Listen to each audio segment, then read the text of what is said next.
My fellow citizens, on the eve of 65th Republic Day, I extend warm greetings to all of you in India and abroad. I convey my special greetings to members of our armed forces, paramilitary forces and internal security forces. The Republic Day commands the respect of every Indian. On this day, 64 years ago, in a remarkable display of idealism and courage, we, the people of India, gave to ourselves a sovereign, democratic republic to secure all its citizens justice, liberty and equality. We undertook to promote among all citizens fraternity, the dignity of the individual and the unity of the nation. These ideals became the lodestar of the modern Indian state. Democracy became our most precious guide towards peace and regeneration from the swamp of poverty created by centuries of colonial rule. From within the spacious provisions of our Constitution, India has grown into a beautiful, vibrant and sometimes noisy democracy. For us, the democracy is not a gift, but the fundamental right of every citizen. For those in power, democracy is a sacred trust. Those who violate this trust commit sacrilege against the nation.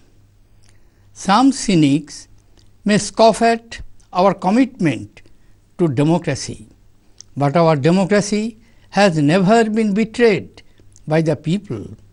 Its fault lines, where they exist, are the handiwork of those who have made power a gateway to greed.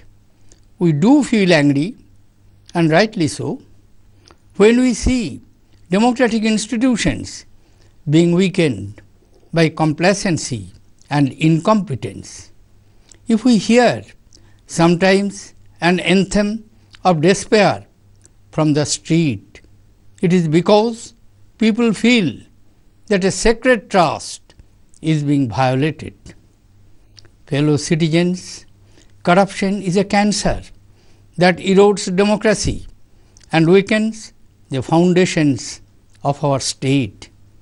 If Indians are enraged, it is because they are witnessing corruption and waste of national resources. If governments do not remove these flaws, voters will remove governments. Equally dangerous is the rise of hypocrisy in public life.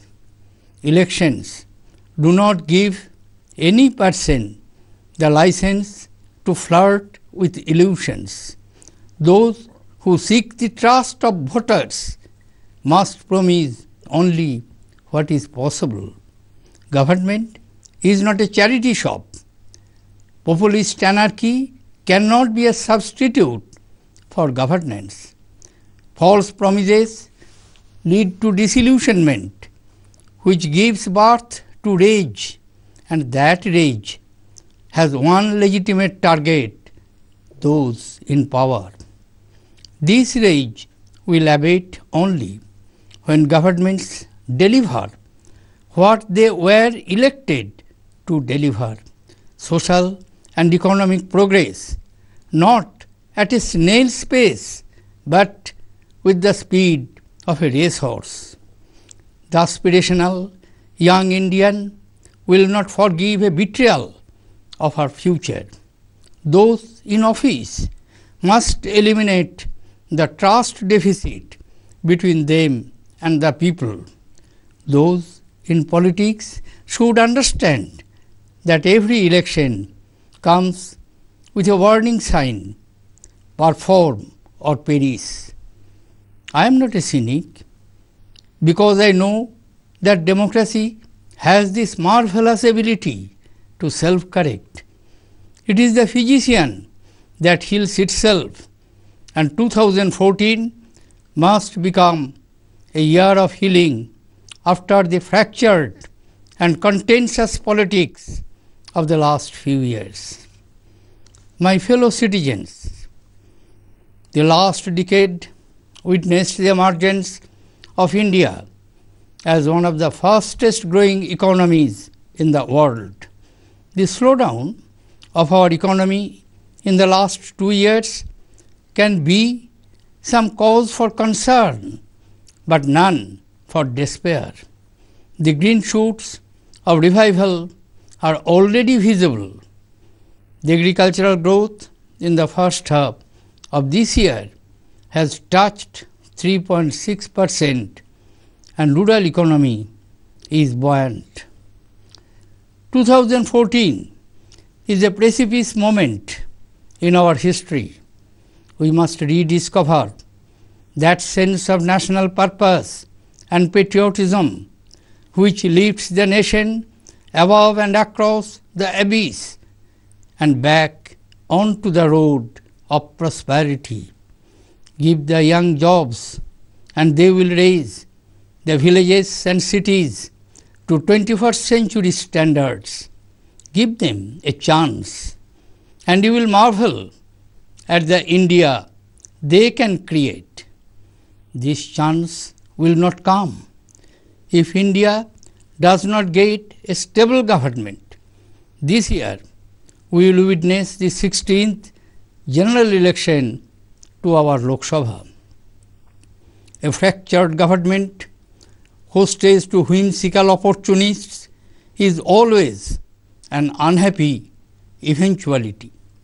In 2014, it could be catastrophic. Each one of us is a voter.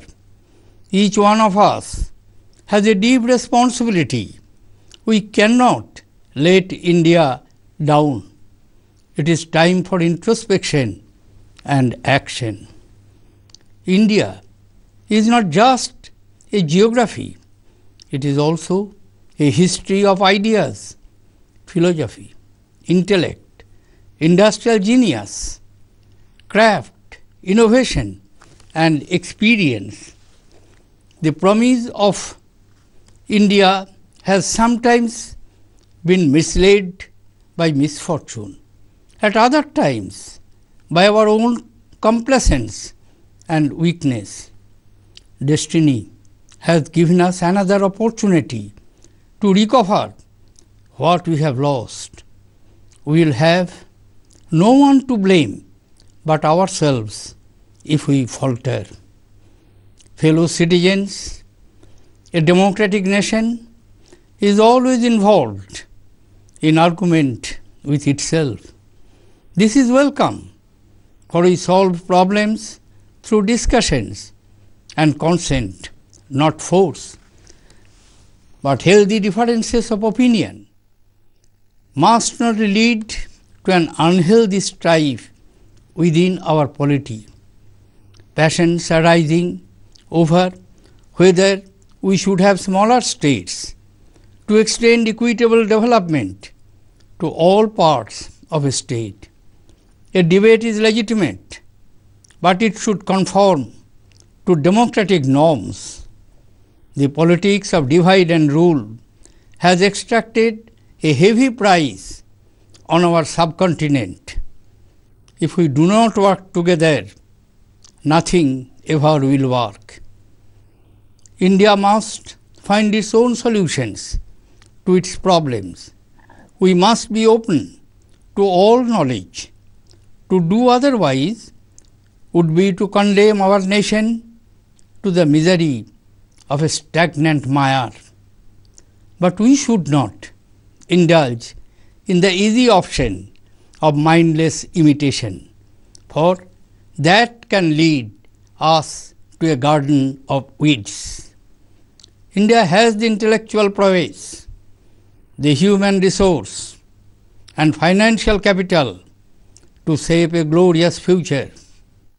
We possess a dynamic civil society with an innovative mindset.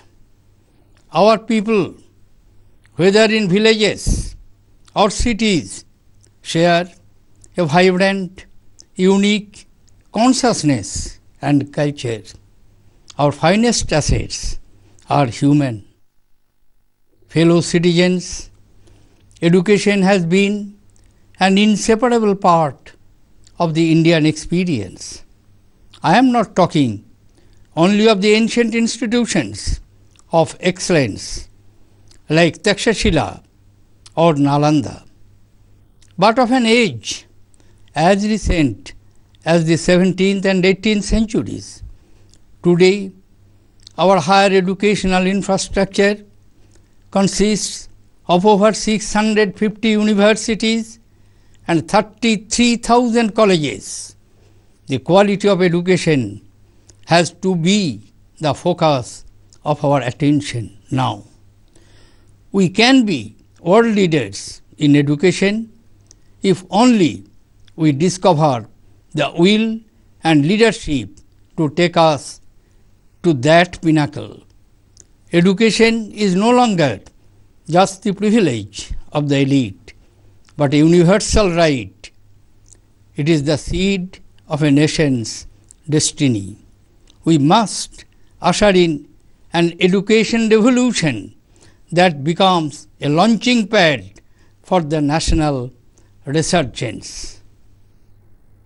I am being neither immodest nor beating a false drum when I claim that India can become an example to the world because the human mind flourishes best when it is, as the great sage Rabindranath Tagore said, free from fear, when it has the liberty to roam into spheres unknown in search of wisdom, and when the people have the fundamental right to propose as well as oppose.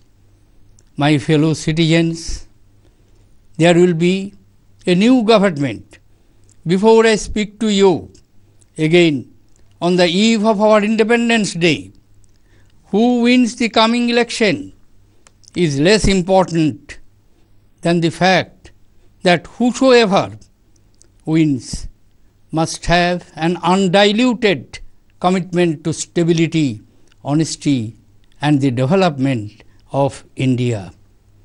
Our problems will not disappear overnight. We live in a turbulent part of the world where factors of instability have grown in the recent past. Communal forces and terrorists will still seek to destabilize the harmony of our people and the integrity of our state. But they will never win. Our security and armed forces, backed by the steel of popular support, have proved that they can crush an enemy within with as much felicity as they guard our frontiers. Mavericks who question the integrity of our armed services are irresponsible and should find no place in public life. India's true strength lies in her republic, in the courage of her commitment, the sagacity of her constitution, and the patriotism of her people. 1950 saw the birth of our republic. I am sure that 2014 will be the year of resurgence. Thank you. Jai Hind.